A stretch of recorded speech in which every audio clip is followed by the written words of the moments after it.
cold killed faster than panic, and panic had already lost.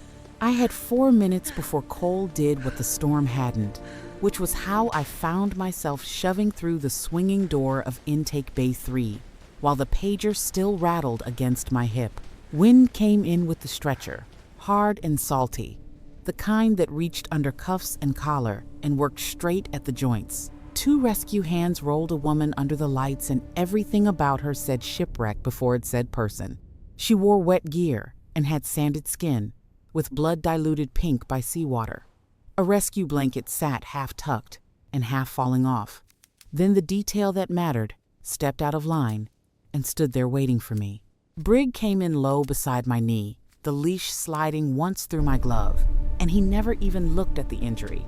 He put his head toward the black hard case clamped under the woman's arm and fixed on it with that dead still concentration he only had when something in the air failed to belong.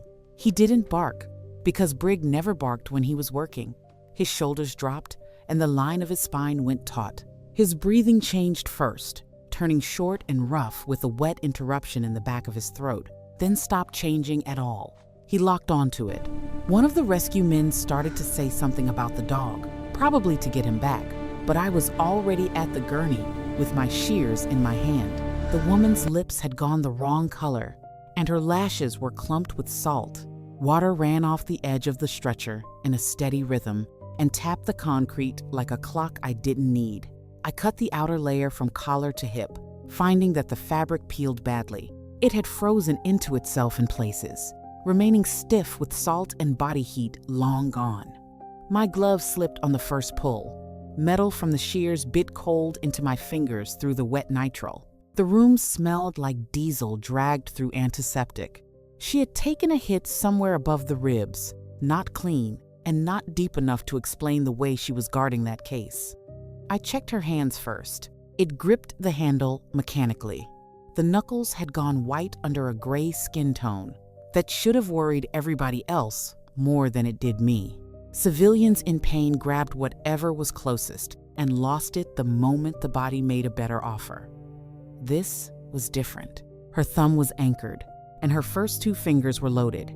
Her wrist turned just enough to keep the case tight to the sternum, even while the rest of her sagged into half-consciousness.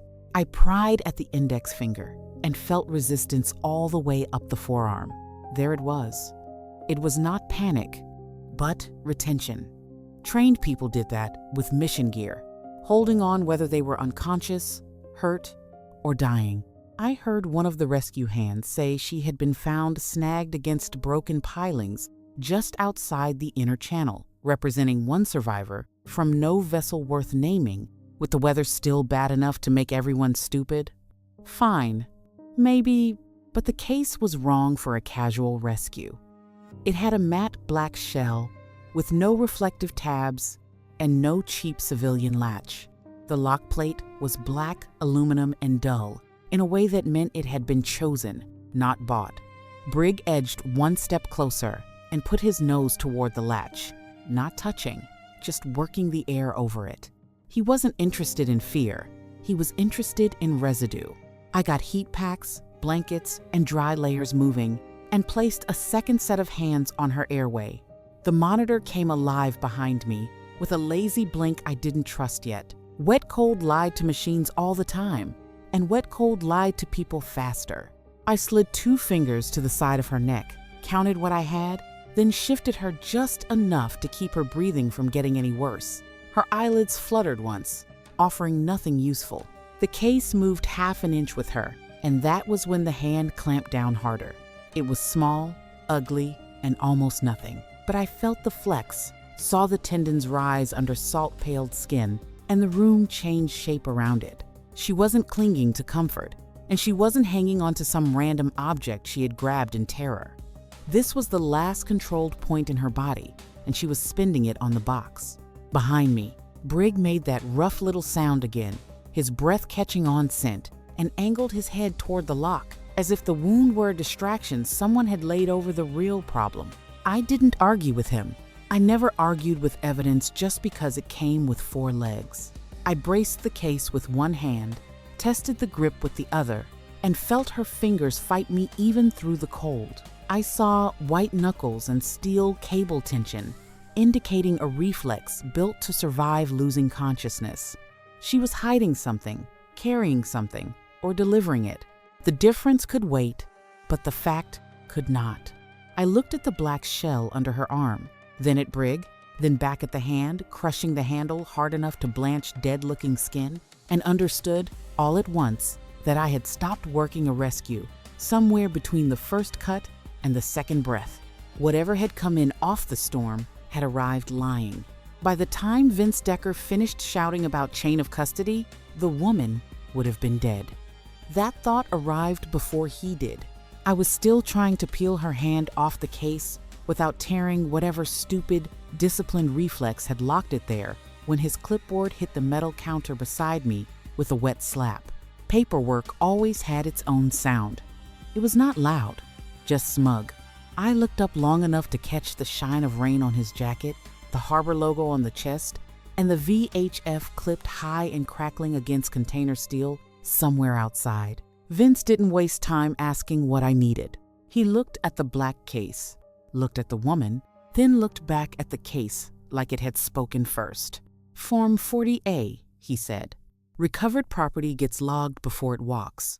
I kept one hand on the woman's wrist and lifted the shears in the other without pointing them at him. I didn't need to. The blades were wet near the hinge.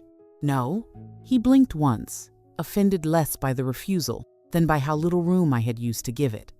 He tapped fast and sharp, like wet card against a wet glove, acting as a little bureaucratic metronome. The sound sat ugly against the rough churn in Briggs' throat. Medical intake doesn't override harbor custody. His radio burped static, and somebody out on the dock yelled about a blocked lane. Good. Let the whole place go noisy. Noise made ordinary people rush, and it made trained ones choose. I tucked a thermal layer around the woman's shoulders, worked one heat pack into the hollow under her arm, and checked the skin at her neck again. She was still cold enough to make every second expensive. Vince stepped closer. Case comes with me. Brig turned his head before I did. He was not aggressive, just enough to let Vince see the dog had reclassified him from background furniture to obstacle. I felt a little more weight and a little more forward pressure before I saw it. I touched the collar ring with my thumb once, finding a small metallic cold under the pad, and Briggs settled without taking his eyes off the case. No, I said again. Triage. That bought me 5 seconds, maybe 6. I used them on the hand. Her fingers had loosened a fraction under heat and pain, though not enough to surrender anything. I pried the thumb open and rolled the palm toward the light. I saw salt, blood, and grime. Under that, I found better information. The base of the index finger showed a thickened ridge, and it was the same at the middle finger. It was not the broad, rope-burn toughness you saw on deckhands, nor the split callus from lines and cold steel. These were pressure marks with discipline behind them, built by repetition against textured surfaces meant to stay in the hand under stress. It was the kind of wear people carried when they gripped tools that mattered and were trained never to drop them. It was a small and fast movement when I rotated her wrist. Her reflex acted first and consciousness second, as the hand tried to come back across her chest before the rest of her woke up enough to know why. That was almost enough to make me laugh. People lied with mouths, posture, uniforms, and IDs. Hands told the truth because they had less imagination. Vince started in again about signatures, transfer logs, and property control. I listened just enough to know he was scared of the right kind of trouble and blind to the dangerous one, as good bureaucrats always were. I flattened her palm against my glove and looked closer. I saw tiny scars along the heel and compressed skin at the web between the thumb and forefinger. She had a wrist that held tension the way wrists did after too many repetitions around recoil, hand tools, or both. She was not a fisherman, not ferry crew, and not some half-frozen tourist who had grabbed the wrong thing on the way down. My monitor finished waking up and flickered numbers at me like it wanted credit. but I ignored it. The hand had already told me more. Behind me, Vince's tapping slowed. He was reading my silence wrong, probably thinking he was winning because I wasn't giving him a speech. Let him. Speeches were what people used when they didn't have time or evidence, and I had both in pieces. And I knew something else now. If Decker got the box, the harbor would bury it under forms by morning. If men like Silas reached it first, they would bury me and Brig with less paperwork. That made the choice easy, if not smart. Brig inhaled once over the case latch, then once again over the soaked rescue blanket bundled near her hip. I noticed a transfer scent and a spread pattern, indicating the same source had touched both. Somebody else from the dock stuck his head through the doorway and spoke too quickly. "You get that medical cargo logged yet?" The words hit the room and lay there. Nobody on my side had called it cargo. Nobody had said medical except Vince, and he had only said property. I felt the whole scene tighten around that one mistake. I turned the woman's hand back over and let her fingers curl partway around the handle again. The grip was white at the joints, remaining hard, stubborn, and deliberate. "Knuckles are white," I said, mostly to myself, not from cold. Vince frowned. He wanted translation, something simple enough to file and stamp, but he wasn't getting it. I slid the case half an inch.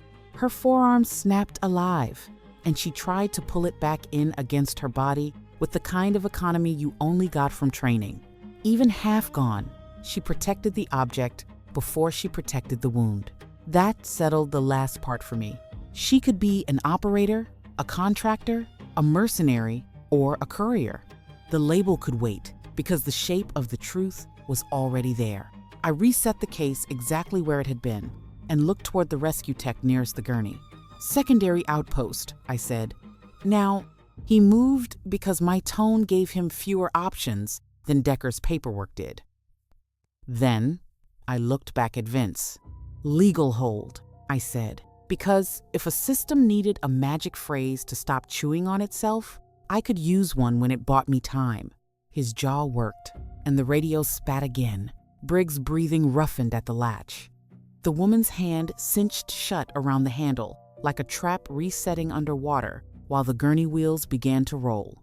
Somebody had sent her into the storm with that case and taught her what not to lose. The only question left worth asking was who had shown up at my bay before I had even named it. Salt wind hit like a meat cleaver the second I shoved through the side door with Brig at my knee. The warm little lie inside intake bay died behind me.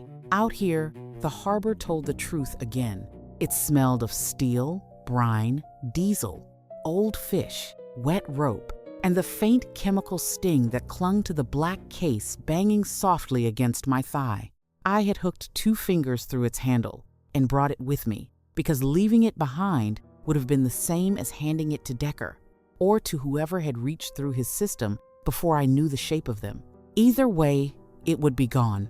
Behind me, somewhere past 2 concrete corridors and a half-frozen nurse's curse, Anya was being rolled to the secondary outpost under blankets, and my last useful order. My left glove was still slick from salt water and blood.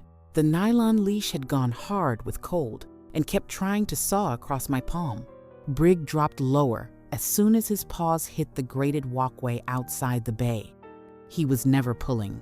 His shoulders tightened first, bunching under the short coat like braided cable. Then, his head cut 2 degrees right. It was a tiny correction, but it was enough. I followed the angle of his spine, not the line of his nose, because people watched noses and missed the rest of the dog. "Easy," I said. It was just one word. He skimmed forward with that ugly little snort in the back of his throat, the sound he made when scent stopped being background and turned into work. The container yard opened ahead in long, wet corridors of stacked metal and sodium light. After a storm, a harbor always looked halfway dismantled, as if the sea had tried to repossess it and quit from boredom. Flood puddles shivered under the lamps. Chain clinked somewhere high above me. A reefer unit hammered away with the steady patience of something that didn't care what bled nearby. Brig checked the wind. then the deck, then the wind again. His belly went lower toward the rust-flaked steel at the turn into Lane C, which told me the odor wasn't hanging high. It had weight. It was something volatile, yes, but dragged too recently to rise clean. I let my gaze move the way mine always did, under pressure, scanning exits first, shadow pockets second, cameras third, and people last. Camera 4 sat high on a light pole at the far corner of the lane, blinking its red status eye over a section of yard that should have been obvious. It wasn't. A stack of blue freight containers and a badly parked pallet had built a blind seam under it. It was not hidden by much, but by enough. Enough was what got people dead. Briggs slowed at the pallet and gave me the second confirmation. He gave no bark and no flourish. He gave just a checked breath, another one, and a slight shift back to the left, telling me the scent source had split. I looked at the pallet. I noticed fork openings facing the wrong direction. Any dockhand with an IQ above room temperature knew better than to leave it like that in a live lane after a storm. The line paint on the ground told the rest. Everything else in the row followed the traffic flow toward unloading. This one had been turned against it, angled just enough to cut the view from camera 4 and create a pocket where hands could meet fast, pass something small and important, and move on before paperwork caught up. I crouched and put 2 fingers on the wet edge. There was salt crust on one side and cleaner wood under the lip where it had been moved recently. It had not drifted into place, but had been set. "Expect it," I murmured, and the word sounded dead in the wind.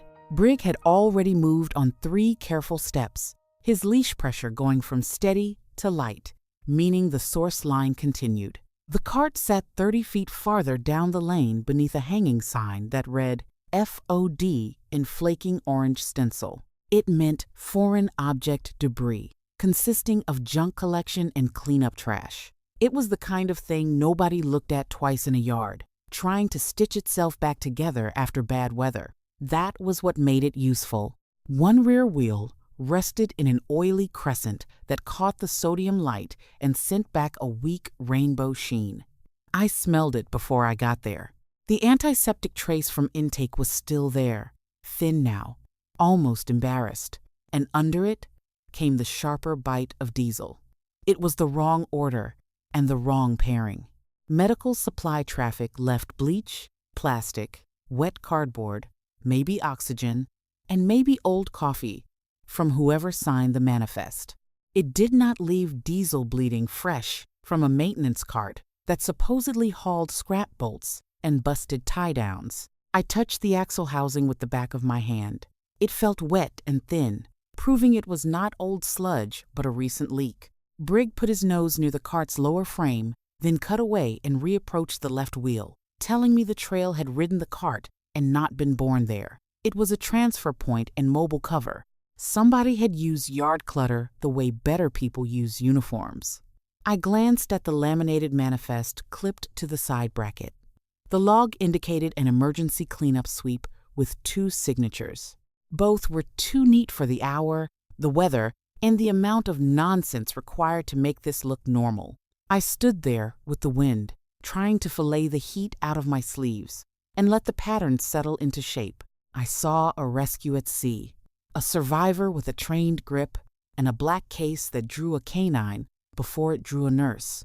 It involved a wrong question at the bay, a reversed pallet under a camera seam, and an FOD cart leaking diesel into a supply chain that claimed to be medical.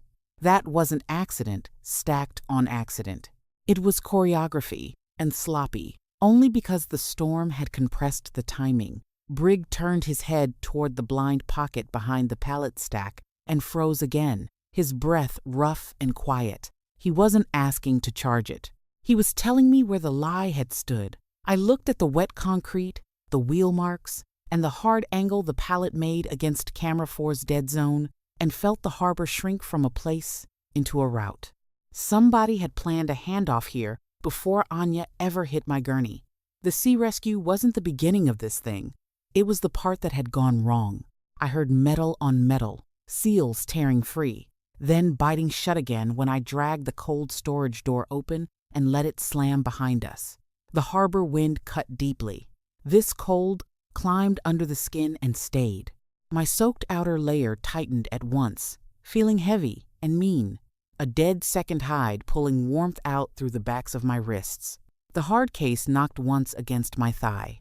Briggs stepped through first because I let him, then stopped 3 feet inside and sampled the corridor with 3 short inhalations. Overhead fans flattened every other sound into vibration. Footsteps vanished, and breathing got chewed down to almost nothing. Light came in thin, sick strips through caged fixtures fogged with frost and grime. It was enough to draw edges around pallet stacks, steel uprights, and hanging vapor, but not enough to make the place feel knowable. It was a good room to lose a man, and a better room to stage a handoff. I flexed inside the gloves and felt the wet lining drag at my knuckles. "Forward," I said. Brig moved.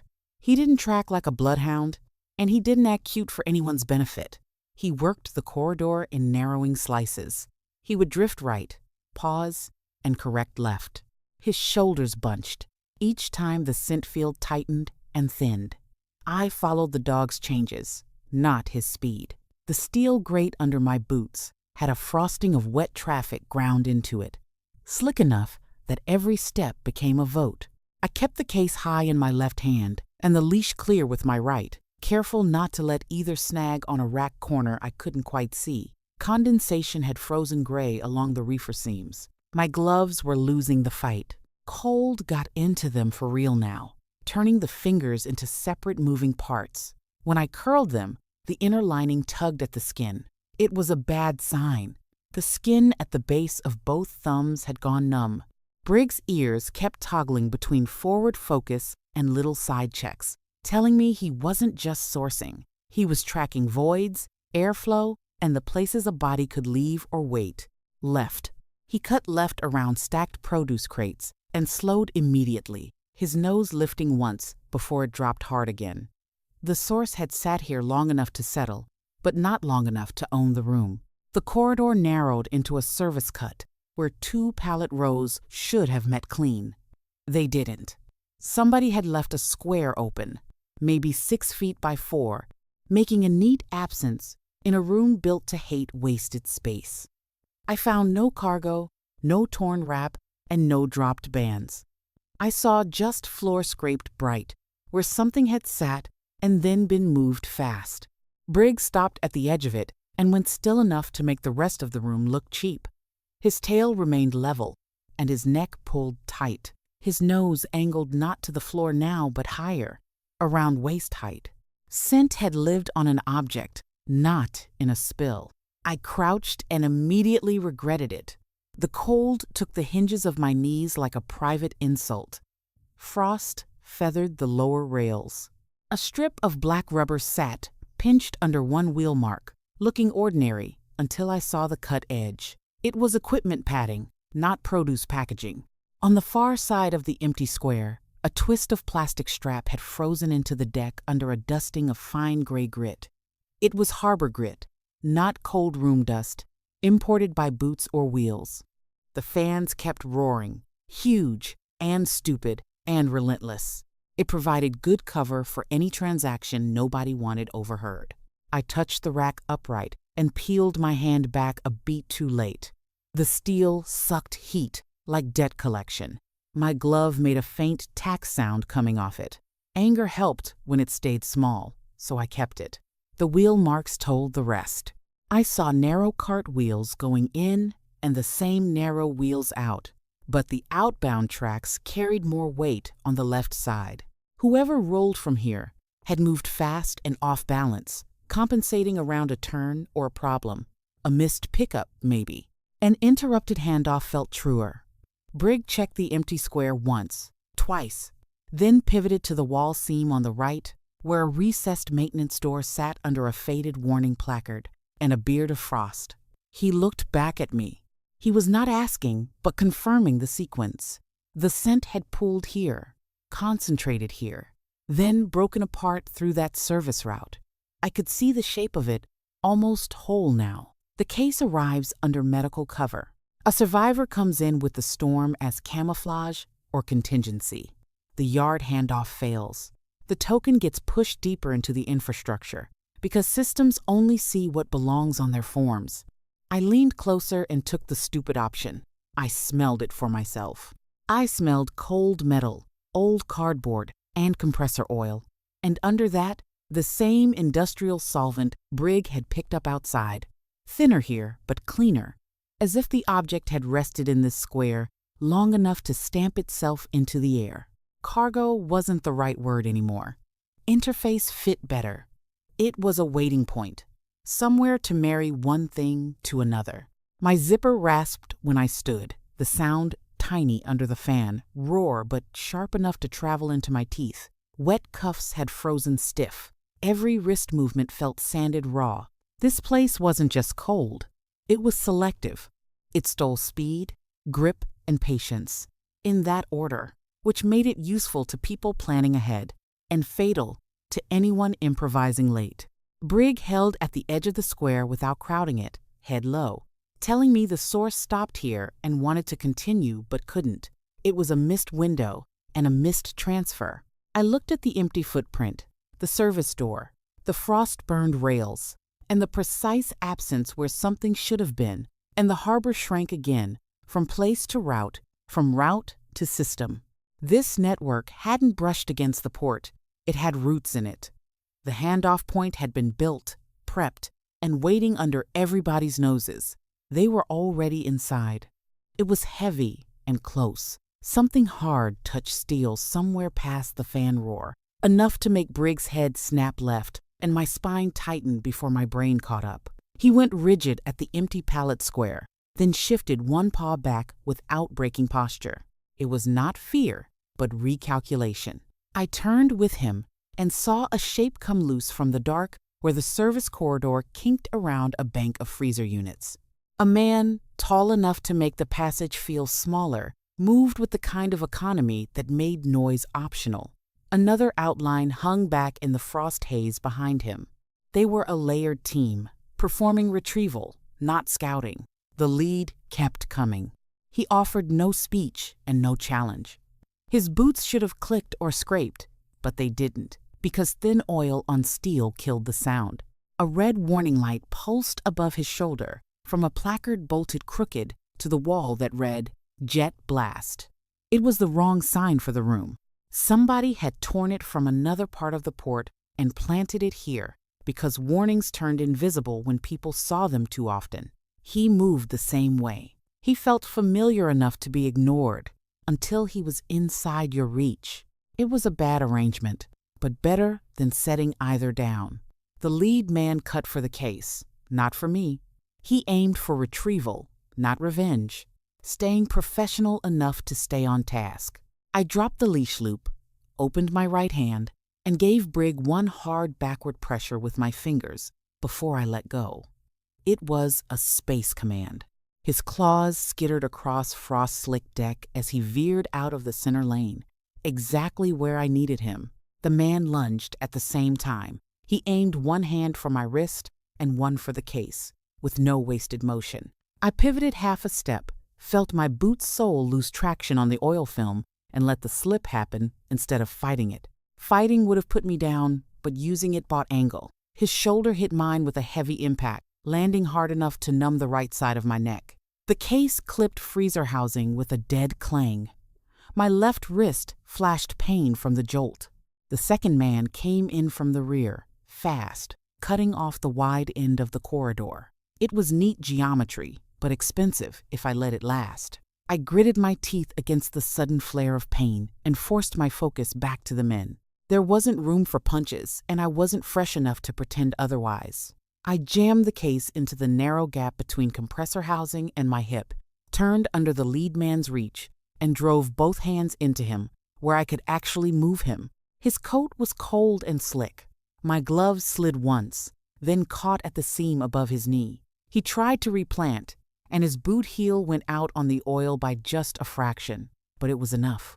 I dropped my full weight down and sideways, and hauled his leg with me.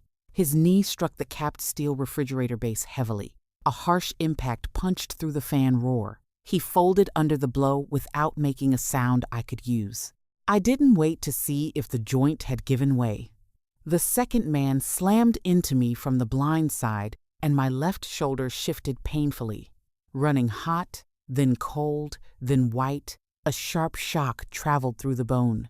The arm stopped belonging to me for half a second. The case nearly dropped, but I trapped it against my ribs and drove backward into his sternum, with my heels skidding for purchase. Brig came back into the fight the way a good dog should.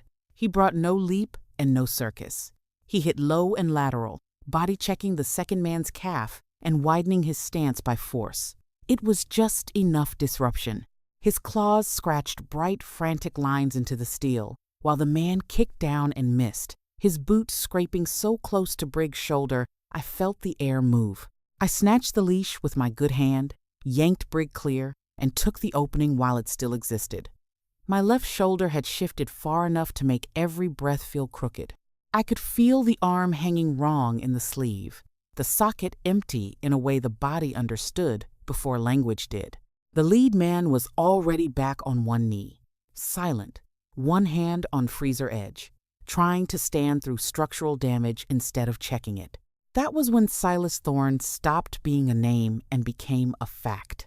He was not loud and not sloppy. He was the kind who banked pain instead of spending it. His face gave me nothing. His eyes cut to the case once, then to the service route behind me, already calculating the next angle instead of mourning the failed one. I backed toward the maintenance door, with Brig tight to my leg and the case welded to my chest. Oil turned every step into negotiation. My left arm bounced once and nearly dropped me to a knee from the shock. I bit the inside of my cheek hard enough to taste iron and kept moving. Silas rose the rest of the way without a groan. That bothered me more than if he had cursed. Men who made noise spent pain, but men like him saved it for later. The second one recovered enough to drift wide, trying to herd me deeper into the corridor, deeper into their map. I saw the shape of the trap and cut the other way through a seam of red light under the pulsing jet blast sign, shouldering through a half-latched service gate that screamed against the frame. Brig slipped through first. I followed, ugly, sideways, my bad shoulder smashing steel, with stars bursting across my vision. Behind me, I heard no threats, no shouted orders, and no promise of later. I heard just boots scraping oil, and the fan roar swallowing everything else. I ran anyway, bent over the case, one hand locked on the leash, the other hanging wrong, while the red warning light pulsed behind us like a mechanical heart. The outpost sat 2 turns away, where I had sent Anya before the harbor changed shape on me. I had Brig, and I had the case. If I was lucky, I still had the witness. They still had the better map of the port. That was how you lost without losing all the way. Warm blood hit my knee before I got both hands on her. They had moved Anya to the secondary outpost, like I told them, then left her on the table with a wrap that would have fooled nobody who had ever worked outside fluorescent safety. Dark fabric and bad lighting did that, making everything look controlled until it wasn't. The room was a maintenance box somebody had half converted into an overflow treatment station back when the port still pretended contingency planning mattered. It held a metal table, a cabinet, a sink with a rust ring, and one overhead strip buzzing like a bad tooth. The boot prints I wanted were right there beyond the threshold, wet and clear on the concrete, angling toward the pier lanes in a line I could still use if I moved now. 4 seconds, maybe less, separated the choices. I could chase the prints and hope Anya kept enough blood in her to stay useful when I got back. Or I could apply pressure to the wound and lose Silas completely. The choice made itself between one heartbeat and the next. I shoved the case onto the counter, dropped to both knees, and applied firm pressure to the severe injury before the room could offer me any other version. Pressure came first, and thought second. The wound sat high along her side, ugly and slippery, made worse by cold, stiff clothing and the kind of handling that came from being rushed through the wrong places. It seeped around my fingers in a heavy flow that felt obscene in a room cold enough to fog the corners of the light fixture. It soaked through my knee pad, ran into the seam of my boot, and steamed against the air for half a second before the chill took it. My left shoulder still hung out of place from cold storage, which meant every adjustment had to come from wrist and elbow instead of the joint that should have been doing the work. My left wrist hated that arrangement immediately. Pain shot up the forearm when I rotated past 15 degrees, bright enough to make my teeth click. Fine. Pain could wait. Brig. It was just one word. He took the doorway without ceremony. Body turned sideways to the hall, his ears shifting under the light buzz and the low building groan of pre-dawn machinery. He showed no fear and no fuss, just establishing a perimeter. I hooked a tourniquet from the wall pouch with 2 fingers, tore it free with my teeth, and kept my right hand planted in the wound while my left did what it could. Anya woke up mean, which I respected. Her eyes opened on nothing, then found me, then found the pressure on her side. The body moved before the mind did. Her right hand came up fast, not for help, and not to shove me away in panic, but in a short, tight line aimed for my throat. Her defensive training remained active, under shock and blood loss. I caught the wrist, redirected it past my cheek, and drove my forearm across the inside of her elbow while my other hand held pressure over the critical damage. Medical leverage was dull work, not glamorous, but bodies obeyed it. I had to turn the arm wrong, trap the shoulder line, and take away the angle. She bucked once, and that was all she had. "Save it," I told her, breathless and flat. "You spend it here, you die here." Her pupils pinned on me, furious for maybe a second. Then the math started up behind them. Good. Furious was alive. I got the strap where I needed it, tightened until the bleeding changed from spray to hard seep, and checked her face, breathing, and the way her jaw trembled against the cold. The situation was not fixed. It was never fixed, just bought. That was medicine most nights, buying ugly little pieces of time and pretending that counted as ownership. The boot prints outside were softening at the edges. They were melting into runoff and harbor grime. Every minute I stayed on her, Silas got farther down the board with a cleaner lane to water. I knew it, and he knew it too. And if I lost the case now, Decker would bury it under forms, or Silas would bury us all somewhere quieter. That was the real clock. I dug an amp from the kit, braced it against my thigh, snapped the neck, and drew enough to matter into a syringe while keeping my shoulder from sliding into fresh obscenity. My hands had gone numb in patches from cold and overuse, but fingers worked anyway. Habit was a better mechanic than comfort. I gave her the injection, taped what the cold would let me tape, then had to reinforce it with pressure because the adhesive had about as much loyalty as the Port Authority. Anya watched through lashes, sticky with thawing salt. She offered no tears and no confession scene. She just had the stripped-down look of somebody deciding whether information was worth the cost of staying alive long enough to give it. "Who sent you?" I asked. It was a useless question, but useless ones sometimes loosened the useful part. She coughed heavily into the crook of her arm instead, folding around the pain, and red flecked her lower lip. When she spoke, it came thin and ragged, like the words had to scrape past steel on the way up. Not. Cargo. Then she swallowed, failed, and tried again. Zero buoy. I leaned closer because the room had started filling with little mechanical noises that all meant time was moving whether I approved or not. Briggs shifted once in the doorway and sent the slightest leash tremor through the line coiled at my boot. It meant distance, indicating something moving far enough away to matter later, not now. I accepted the loss and hated it on principle. "What about the case?" I asked. Her gaze dragged to the black shell on the counter. "Handshake," she whispered. A cough tore through her. "Weights?" "For sweep." Another breath, harder now.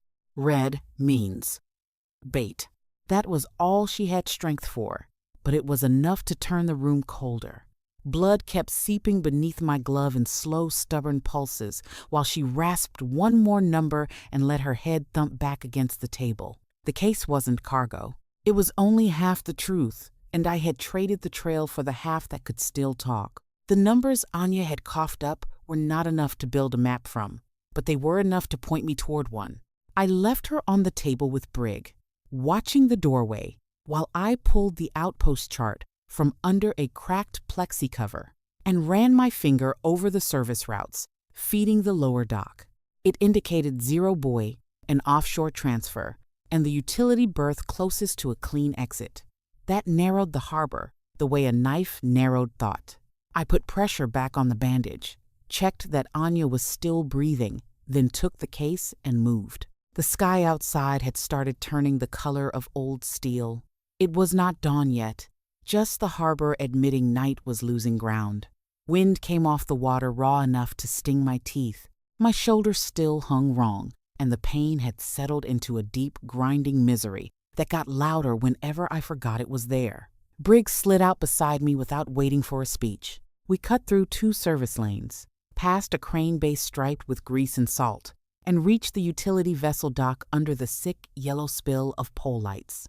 One crane boom carried a faded safety stencil that read, "Target fixation." Cute. Somebody there had a sense of humor built entirely out of warnings. I dropped into the crane shadow and let the dark do what it was good at. From there, I could see the dock face, half a utility boat nosed up against rubber bumpers, and movement crossing the deck in short, economical sweeps. I saw not panic, but recovery. They were Silas's kind of people. I kept Brig close enough to feel the leash breathe in my right hand. He wasn't looking at the men. He was checking channels, voids, and edges where a body could disappear and another one could appear in its place. That mattered more. Line of sight was simple until fear got involved, and then people stared at threats and stopped seeing geometry. I didn't have that luxury. I worked the berth the way I had worked trauma lanes. I checked cover first, exposure second, noting where the eye traveled under pressure and where it skipped. A stack of sealed containers to my left broke the deck crew's sightline every 6 seconds when the floodlights swung. The gangway rail cast a blind wedge under the starboard stern. A forklift, parked crooked near a fuel drum, created another pocket that looked useless until I crouched and saw the lane it opened. I moved only when the light moved, counting under my breath, carrying the case low so the matte shell wouldn't catch the sodium glare. Brig mirrored me, his shoulder muscles bunching and easing under his coat, each pause a question mark. I answered with the leash. Once I got inside the wedge beneath the gangway, the harbor shrank to metal smell, old tide, and the black case biting into my palm. I took out my penlight and thumbed it on under the lip of my jacket, keeping the beam mean and narrow. The latch gave up almost nothing at first. It featured a black steel carabiner mount, no civilian shine, no wear where fingers should have polished it, and no burr marks from rough handling. Whoever built it cared about absence. I turned the case 3 degrees, then 5, working around the pain in my shoulder, and finally saw what had been bothering me since the bay. I found no mechanical tumblers, no true keyway, and no hinge stress around the lock plate. The latch assembly wasn't there to resist opening force, because there was almost nothing to open. The seam line around the shell was too clean, too shallow, and more ceremonial than functional.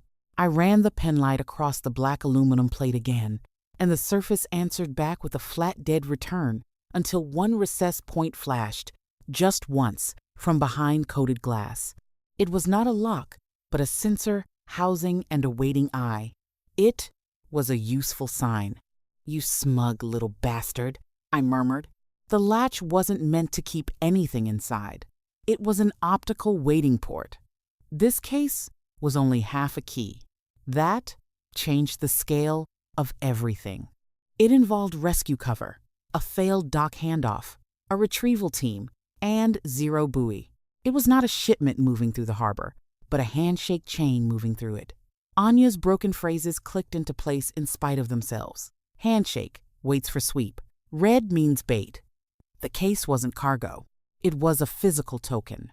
Something to be read, authenticated, and answered by something bigger and farther out than any of the men on this berth.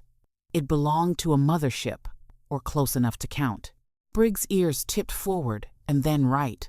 I killed the pinlight and looked up in time to catch a shadow sliding across the utility vessel deck. Silas, maybe, or someone with his posture, if not the man himself. Either way, they were still searching for the missing half of their transaction. I kept the case closed, tucked it tighter under my arm, and listened to the harbor breathe around me. Water slapped pilings below the dock. A loose halyard clicked against aluminum in a thin, nervous rhythm. From farther offshore came the low engine pulse of something bigger than the workboats tied inshore, steady enough to sound patient. I didn't have the whole picture yet, but I had enough. I had enough to know the network ran deeper than storage lanes and forged manifests. I had enough to know the black shell in my hand was designed to be seen by something that wasn't here yet. Briggs shifted once, silent, holding the blind side while the shadow on deck moved again. I eased back into cover, my shoulder grinding, the case cold against my ribs, and accepted the next ugly fact as it arrived. I wasn't chasing contraband anymore. I was carrying the missing half of an offshore door. The maintenance tunnel smelled like blood thinned with bleach and concrete sweat. It hit the back of my throat hard enough to make me want to spit, which was useful because wanting meant I still had enough left in the tank to hate things properly. I had gotten back to the outpost, gotten Anya off the table, and gotten the tourniquet rechecked before the place started feeling too fixed to stay safe. Utility berth meant movement. Movement meant retrieval routes. And retrieval routes meant I needed distance and cover more than walls. So I dragged her into the tunnel system under the service yard, one hand under her arm, the other carrying the case until my shoulder threatened mutiny. Brig walked point on a short leash, not pulling, not guessing, just taking the front edge of the dark the way he was built to. My boots slapped the damp floor in an uneven rhythm because my left side had stopped pretending it belonged to the same body as my right. I stopped under a failing strip light, set the case down long enough to rip tape with my teeth, and tightened the wrap where blood had started pushing at the bandage again. Nothing about it felt medical in the civilized sense. I lacked a clean tray, a kind light, and the space to think. I jammed an amp into my pocket with my good hand, checked her pupils, then walked again before the cold could take more than it already had. The tunnel air was warmer than the cold room had been, but only by a degree or two, enough to thaw pain and make it sharper. Blood from my shoulder had started creeping under my sleeve in a slow, tacky line. Every time my left wrist turned past 15 degrees, pain ran from palm to elbow and up through the shoulder socket, like somebody driving wire through wet wood. Fine. Bodies complained, but work kept going. Briggs slowed at an intersection, his nose lifting toward a side branch, then dismissed it and stayed on the main run. He prioritized the perimeter before scent now. Smart dog.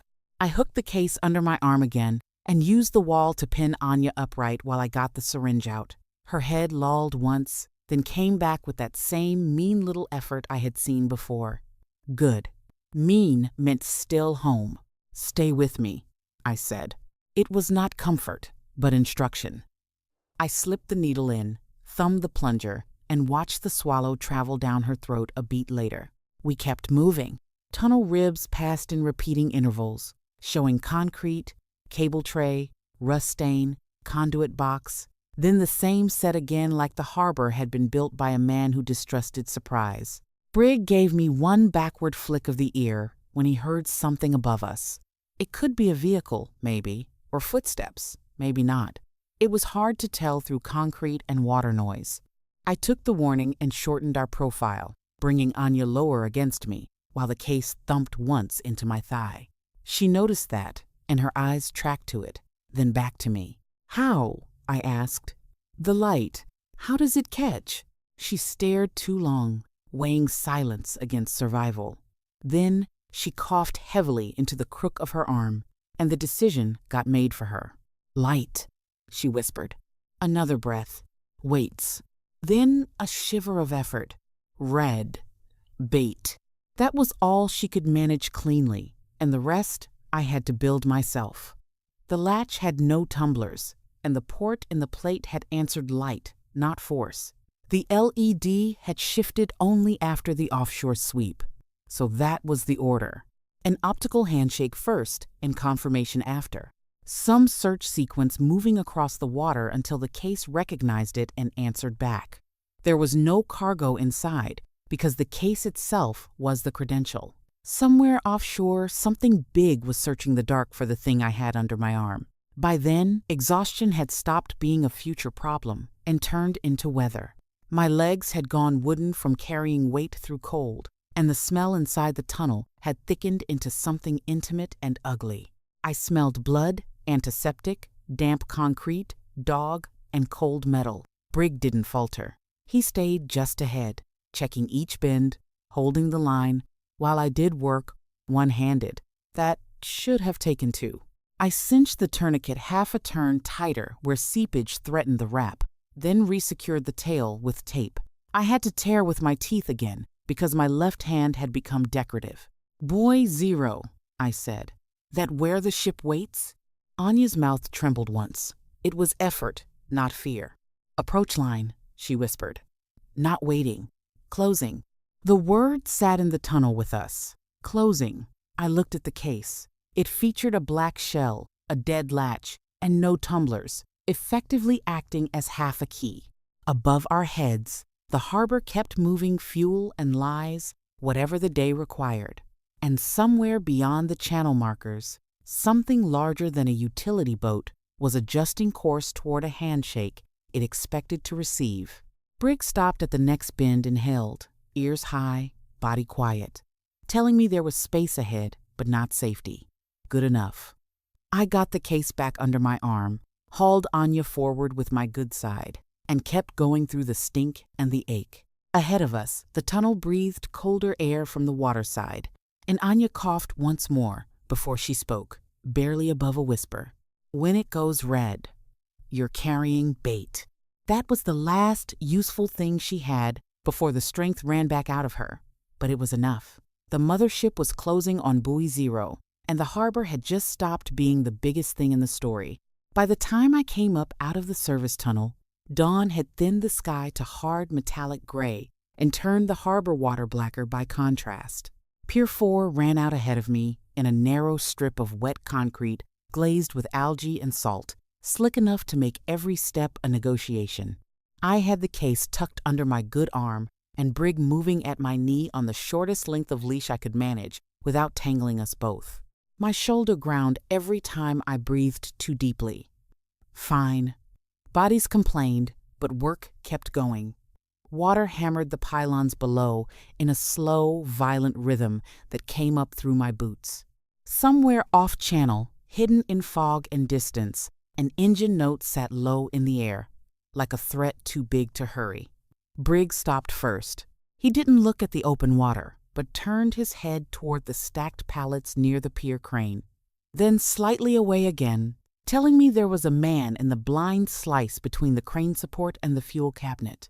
I believed him before I saw the shadow detach and step into shape.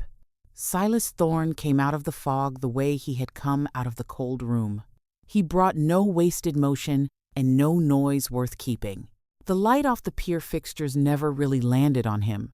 It just found edges and gave up. He looked at me, then at the case, then at my shoulder, and back to the case again. He was a practical man, and that helped. I stepped backward until my heels were inches from the concrete lip. Slime slicked the edge below me, forming a green-black skin over old harbor filth. One bad slip, and the case would be in the water before either of us could do anything useful about it. I brought it out in front of me with both hands anyway, though the left nearly folded under the pain. The shell swung over open black water, hanging above chop, where waves smashed white against the pylons, and vanished again. Silas saw the angle at once. His weight changed. Almost nothing. It was calculation. Brig moved half a step and settled into the blind side. Silas couldn't watch without taking his eyes off the case. Good. That gave me one honest thing in a harbor full of fake ones. I didn't need a speech, and he didn't need one either. The whole conversation was already sitting there between us, black shell over black water. Kill me and watch the case drop into the channel where tide and silt would do the rest. Rush Brig and I let go. Rush the case, and I let go faster. Back off, and maybe the network stayed alive long enough for something bigger than both of us to reconfigure around the damage. Silas knew that. Because he had the face of a man who lived inside decisions like that, my shoulders started trembling from the strain, and I lowered the case another inch. Wind came off the water hard enough to slap my sleeve against the raw place in the socket. Brig's breathing stayed steady, low, almost buried under the crash of waves. Silas took one slow step forward anyway, testing whether I was bluffing, trying to find some seam where instinct would beat intent and I would protect myself before the object. I answered by opening my left hand a fraction. The case dipped, and he stopped. There it was. It was not a standoff about pride, and not a contest about who was harder. This was arithmetic. He knew it, and I knew it. A gull screamed somewhere far off. It was a useless animal. The world kept moving while we stood there, deciding the shape of loss. Silas finally turned his head a degree, just enough to acknowledge the other pressure in the scene. Brig was not a melodramatic threat, just one more variable he couldn't dismiss. His gaze came back to me and then to the case. The answer was already in it. If the harbor had been only about one object, he might have risked me. It wasn't. The network mattered more, and the thing beyond buoy zero mattered more. He straightened, showing not surrender, but reprioritizing. The LED strip on the side of the case came alive while he was still standing there. A line of muted green slid across the shell, paused, and bled toward a darker color, not bright warning red, but a deep arterial pulse under smoked plastic. It indicated a new sweep and a new handshake cycle. The radio frequency was reconfiguring itself for whatever ship had crossed buoy zero. Silas saw that too, and it finished the equation. That was the instant his mission changed. It meant not failure, but reassignment. The harbor was no longer the place to gamble. He backed off one careful step, then a second, never turning his shoulders until distance made dignity cheaper. I saw no grin, no threat, and no promise of later. He faded the way fog faded, by degrees, until he belonged to machinery and shadow again. Brig held position until I brought the case back in against my ribs and gave the leash one small pressure. Only then did he shift. The waves kept pounding the pylons below. The LED kept pulsing its new dark rhythm. I had not won anything clean. I had only kept the harbor from losing the wrong thing first. Morning came in cheap and pale through the clinic glass. The kind of harbor light that made everything look scrubbed, without actually cleaning anything. Intake Bay 3 had gone back to pretending it was an ordinary room. I noticed stainless counters, drying gear, and a trash bag tied off too full and leaning against a cabinet. Somebody had mopped the track marks off the floor and left the corners dirty. Outside, engines started up one by one, forklifts whining awake, deck chains rattling, and the port resetting itself with the blank confidence of a system that survived by forgetting on schedule. I stood at the sink and rinsed old blood from my hands while the water ran rusty for the first second and then clear. My shoulders sat back in place now, not because the morning had improved it, but because I had improved it, with a wall, a strap, and language not fit for paperwork. It still hurt. Good. Pain kept the lie honest. The black case sat inside the tall, steel medical cabinet behind me, door latched, shelf reinforced with a folded towel because I didn't trust cheap brackets and I trusted the harbor even less. Vince Decker arrived with a clipboard and the air of a man determined to file his way back to normal. He started on the report before he had fully crossed the room. Storm slips, misrouted intake, equipment damage, 1 staff injury. He tapped each line as if speaking it aloud made it real enough to survive audit. I dried my hands on a towel that smelled like bleach and old cotton and let him talk. His eyes kept drifting toward the cabinet and then away from it, not curious anymore, just professionally unwilling to know too much. It was the smartest thing he had done since midnight. He complained about overtime, about bent hardware in the cold room, and about a maintenance gate that somebody had managed to wreck beyond salvage.